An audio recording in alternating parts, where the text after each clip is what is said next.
Welcome back to Family Twist. Today we're talking with Dr. Nicole Price, someone whose DNA discovery didn't come with fireworks or a big reunion moment, but with something quieter and, in many ways, heavier.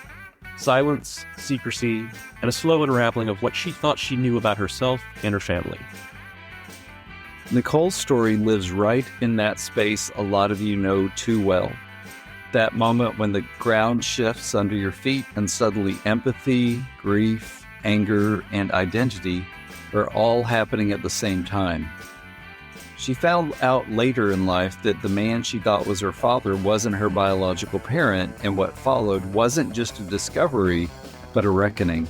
Nicole is also a DNAngels Board Advisor, which means she's one of the people helping others navigate this exact moment, often when they're still in shock. She brings both lived experience and a deep understanding of empathy to the work, and it really shows in how she talks about family, truth, and healing. And we're really excited to say that Nicole will be speaking at the Untangling Our Roots conference in March, where she'll be a part of the DNAngels contingency. If you're going to be there, this is absolutely a voice you'll want to hear, especially if you're still making sense of your own story. This is a conversation about grief, about not being Jedi mind-tricked into minimizing your pain, and about what it really means to rebuild a sense of self after the truth comes out. We're grateful Nicole trusted us with it. Let's get into it. Hello, Nicole. Welcome to the Family Twist podcast. Hi, thanks for having me. Absolutely. There's definitely a lot of detail that we want to dig into. So when you first decided to do a DNA test, what did you think you were going to get out of it, and what did you end up getting instead? I guess that's how people find their way to your podcast, isn't it? Yeah. Yeah, because we're just like here in January, and a lot of people get the DNA kits for the holidays as a gift. A lot of people start popping up. The DNA surprises are going to start popping up here in the next few weeks, I imagine. Yeah, I was an early adopter. And so when Ancestry.com came out, I jumped at the opportunity to find out my ethnicity. Being African-American and not really knowing what specific countries or tribes I was from in Western Africa, I was interested in knowing about that. I believed I knew who my family was. So I didn't expect in any way, shape, or form I was going to have any shocking DNA matches. In the early years, much of the information on my family tree, I added it manually. I put it in. And so, every year, I'd see new things come out with new census records, and I'd just add them to the appropriate people. I'd never paid attention to, there was small print on my paternal side that said, you have no genetic match to these people. I didn't see that until 10 years later. So here's what happened. One of my nieces got an Ancestry kit as a gift for Christmas.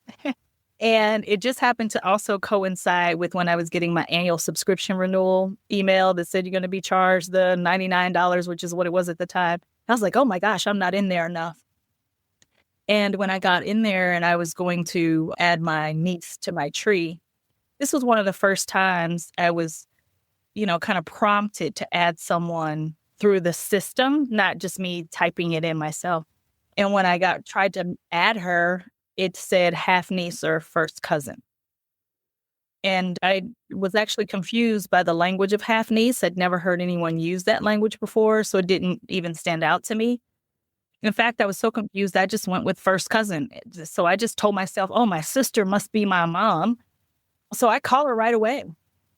And I said, hey, she's 14 years my senior, so this is possible. I said, hey, are you my mother? Because this thing is saying that, my niece is my cousin. And she has the most odd reaction. It was not, what are you talking about? It was like, oh. Oh. Yeah. And so my birth certificate father is deceased, and so is my mom.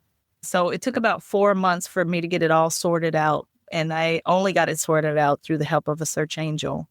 And I found out that I have a biological father. He is now 81 years old. And everything about him explains all the differences in me. But I had never met him before. At least not that I remember he had met me. Wow. How much did your sister know? She pretty much knew everything. In fact, it turns out that all of my siblings, all of my grandparents, neighbors, church members, family, and friends knew about this. I might have been one of the only people who didn't know. And it was just, when I'm listening to people, it's like they just didn't even think to say anything about it. Were you angry? How about infuriated? Yep.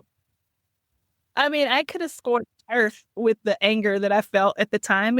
I felt massive betrayal because, none of those people helped me get answers. They could have told me right away, and they didn't. They still wanted to keep the secret. So I was trying to do it on my own. And if you don't know genealogy, it's not easy. And my nearest paternal relative was like 254 centimorgans. It wasn't a lot. But she was so incredibly helpful for what she did know. She gave us a name. That name led us to obituary. And in that obituary, then we had the names of all the real names of the brothers, or my uncles and my dad. Because even the census records had like an incorrect name. So I never found him without her help. So, so I was angry because my family I had grown up with, I knew they were withholding information. They just weren't saying. Wow. Isn't it wild that a complete stranger who you share a little DNA with can be so helpful, and the people that you've known your entire life aren't, and just ignore the situation? It's just mind-blowing. Yeah, it is mind-blowing. People are embarrassed by their secrets, even if it's not theirs. Right. And this person would have been my cousin's daughter, my auntie's granddaughter or something. And she didn't know anything about her grandmother except for her name. And that's all I needed. And she had her obituary. Wow. And so it was enough to help us get to where we needed to go. It's amazing. So after getting this bombshell dropped on you, I'm sure it just permanently altered the relationship with the family that you grew up with. How do you decide that, okay, well, now I want to try to do a little bit more research, or I want to find out who I am, where I came from? I did something that I've now learned that most people don't do. As soon as I found him, he's only 20 miles away from my house. I went there immediately. And that day, he told me everything that he knew. And then after that, I actually posted a photo of him and me on social media. Good for you. And so we kind of got it all out there. And so that's when I start getting backstory from, again, not people super close to me, but people who were on the fringes of my parents' marriage to each other, who were then kind of giving me the insight of what had happened. But at some point, it started, Corey, to be a little overwhelming. To think you know people so well, to think you know yourself so well, only to find out that people would say, oh, you're still the same person. Oh, no, I have shifted. There's been a dramatic shift in how I express myself to the world and, quite frankly, who I am. Mm-hmm. There came a point where I just didn't even want to know more of this story. I just didn't want to know anymore. It's like, I've got enough. My biological father's not married. It's just pretty much him and I. So I think I've been fortunate in that regard that I haven't had to get to know all these different people. And he's been incredibly accepting. He does have a girlfriend. She's incredibly accepting. He has a brother who lives in Mississippi. He's accepting. So I've been fortunate in that. And also my mom is deceased and my birth certificate father is also deceased.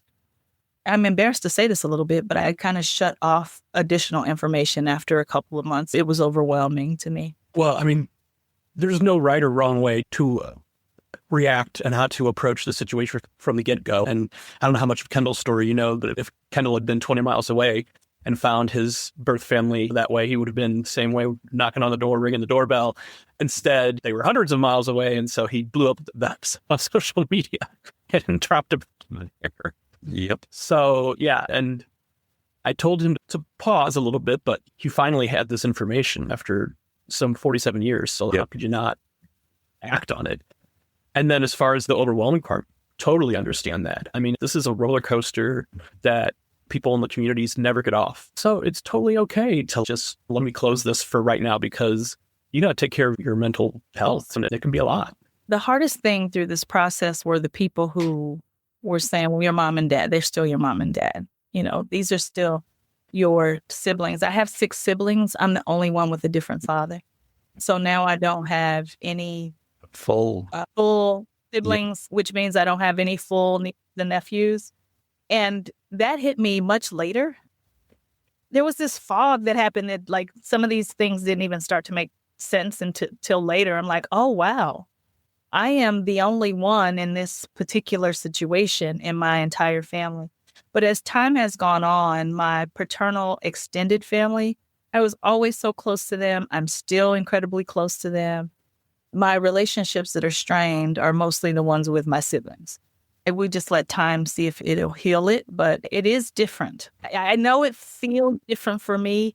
They would probably say that it's not different for them, but it's palpable. Mm-hmm. Was your birth father able to shine a light on how this happened, how you were conceived?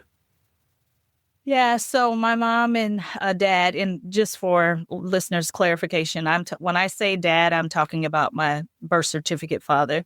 My biological father, I just call him the old man. So hopefully that helps.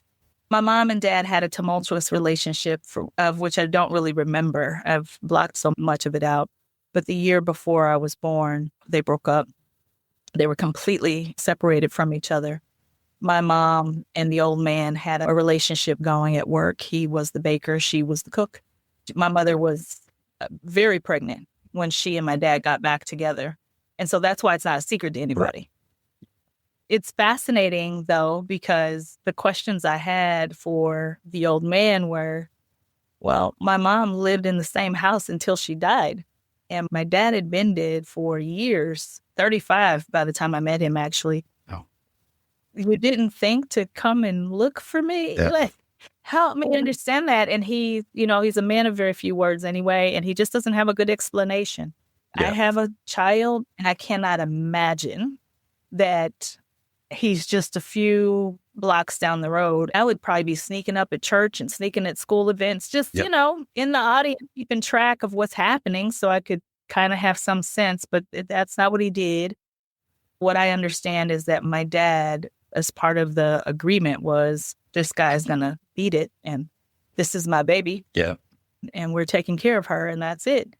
And there's a lot of beauty in that. The challenge I have is that there's so many things about who I am physically, medically, personality-wise, that only make sense when you know that the old man exists, even how I look, really.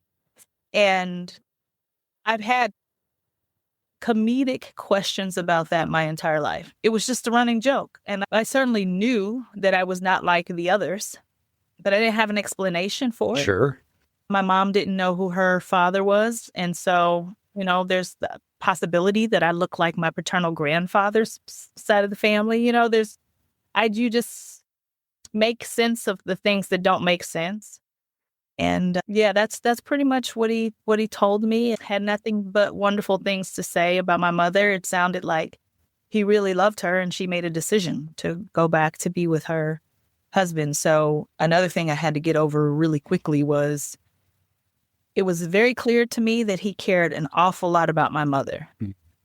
I just seemed to be collateral damage. He would never say it like that. He's too nice to say it like that. If we're just looking at the words he's using, the way he's describing it, that's how I perceive it. A lot of these stories that we hear, the family that you grew up with, and your dad, some of the dads out there they have a really difficult time, and they maybe consciously or unconsciously treat that child differently. And it's sounding like you weren't treated differently than the other children in the house by your dad. Well, what's fascinating about my situation is I was treated differently, but I was treated better. Mm-hmm. And it made a lot of things make sense. Can you imagine? You're my sibling. That's not my father. And I'm also getting preferential treatment. Yeah. So that's why they hate me. Knowing my family, there's no way the secret could have been kept. It's kind of surprising that they were all able to to, keep this under their hats. Even just like in moments of anger or something like that, I can feel like it would come out. So it's shocking that it didn't. Do you know, were they told certain things like that? Like, were they threatened?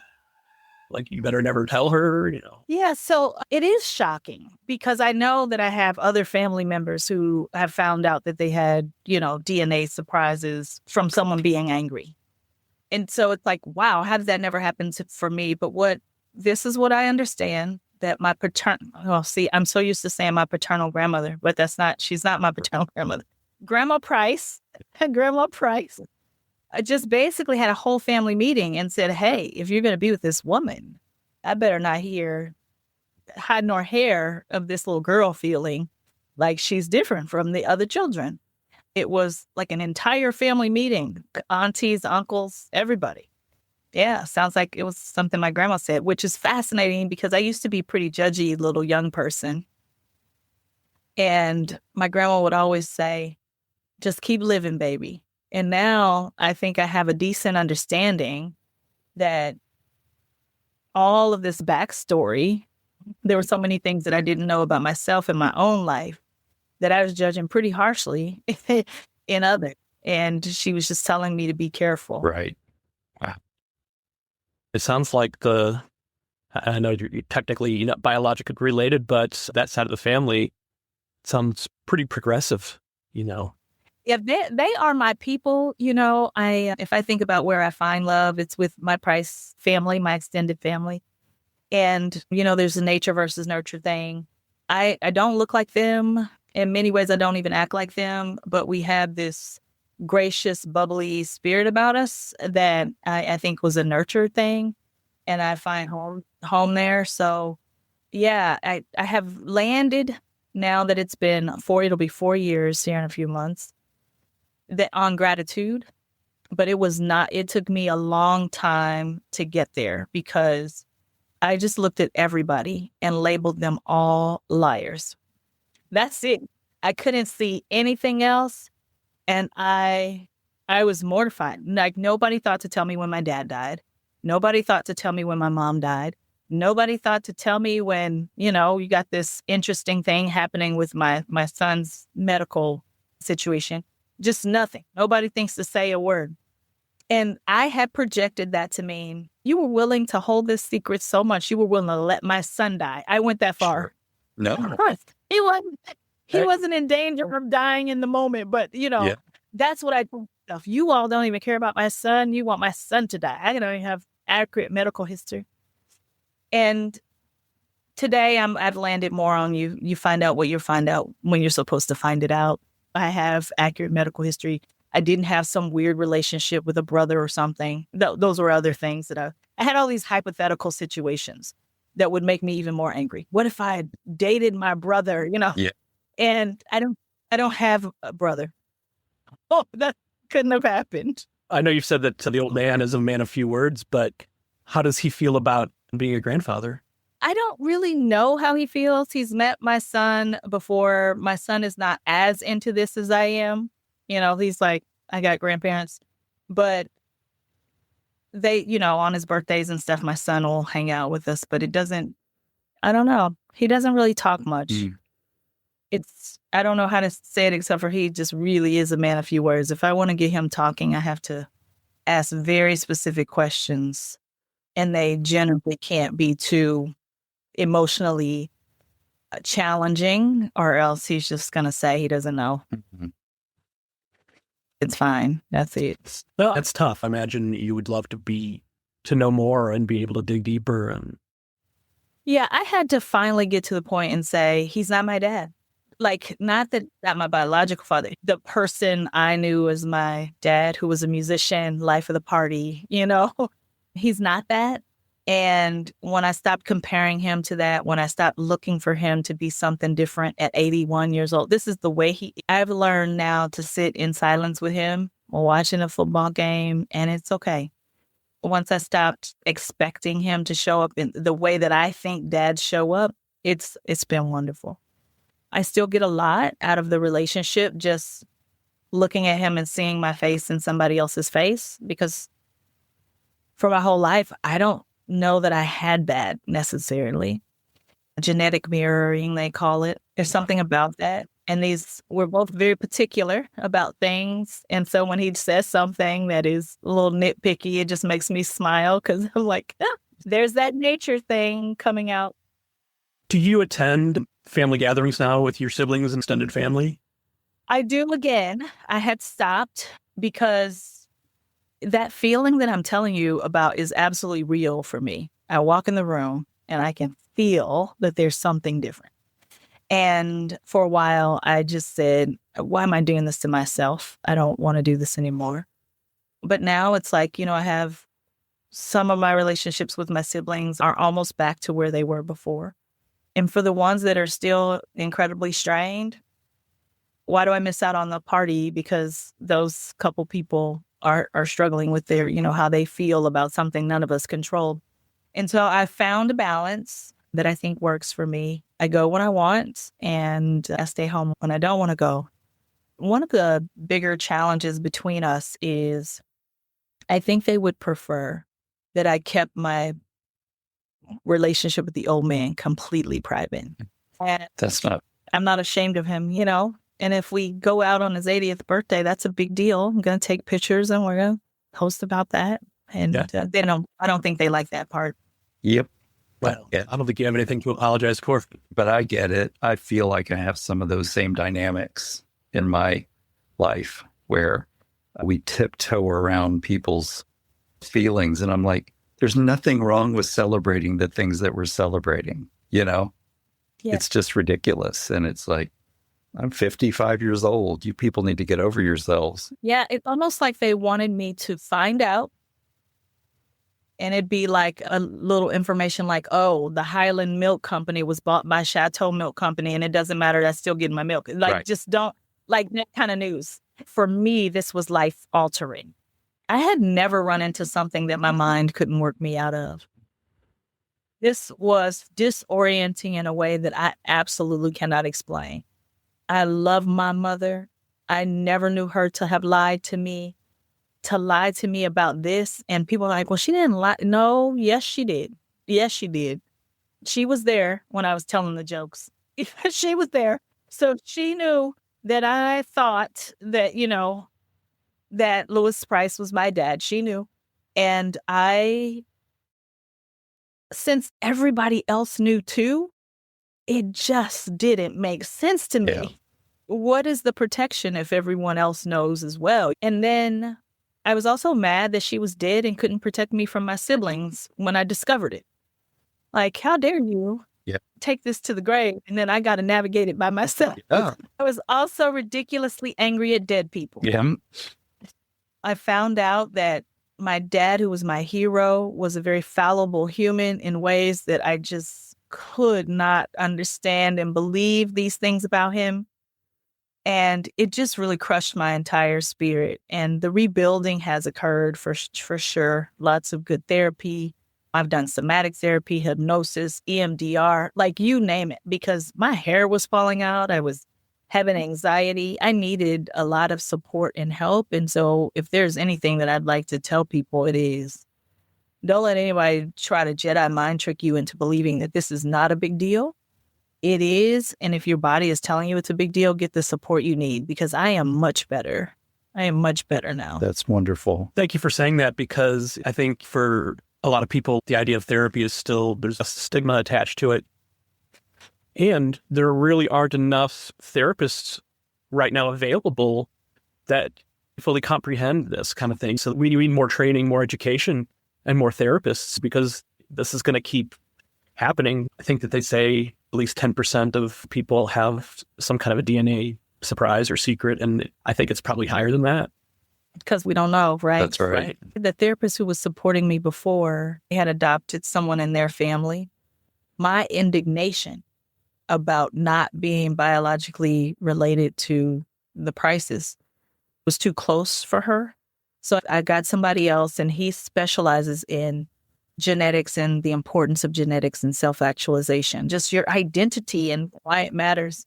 He'd help me feel all the emotions instead of pushing them down, telling myself they don't, never saying anything like, you're still the same person. Right. That's your family. I don't know about you two, but those trigger words, Yep. somebody even said, you look like your siblings. Don't. Stop. No, I don't. I'm with you. It's tough. I mean, there are definitely things that are triggering for sure. It's like you see how large my forehead is? Like my forehead, I can get my whole palm up there. I mean, it's a large forehead. My siblings have this little bitty, like it's a little bitty forehead. They have a lighter shade of eyes, looser curl hair, just differences. Yeah. And so to try to say now, oh yeah, you look like them. I just roll my eyes. Like, stop it. Yep.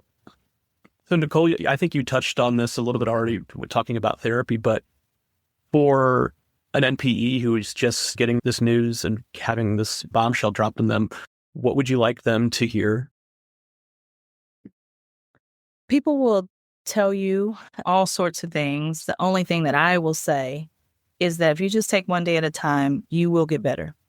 That thing where you look in the mirror, you can hardly even look at yourself, it'll get better. I remember early on, I couldn't get on Zoom. Like I couldn't look at myself because I kept seeing an 80-year-old man's face. Those kinds of things that are where you're obsessing, it will get better. Life will build around this new bit of information and it'll get better. But a critical component of that is grieving the person you thought you were. Have a grief day, cry it out, get mad, all things. And that's part of the healing process. That is what I would like for people to know, that it's a grief event. Mm-hmm. The person you thought you knew and all of the things you thought you knew about your family has died. Mm. And so when things die, we grieve. Yeah. That is what I would want people to know. Love that. I love that message. Kendall and I, music is really, really big in our lives. And so a year or so ago, we started adding this as our final question for guests on the podcast. When this bombshell was dropping you and when you were going through it and healing, is there a song or a musical artist that you leaned on? Yeah, in fact, it's a love song, so it might not make sense, but I was thinking about it to myself. It's Always Been You by Anita Baker. Oh. It's a love song. It's not made for this at all, Right. But when I thought about it as a message to myself instead of a message to my lover, it gave me what I needed to still feel valued and worthy. Because if I am being honest, and do not cry on this podcast, what in the world?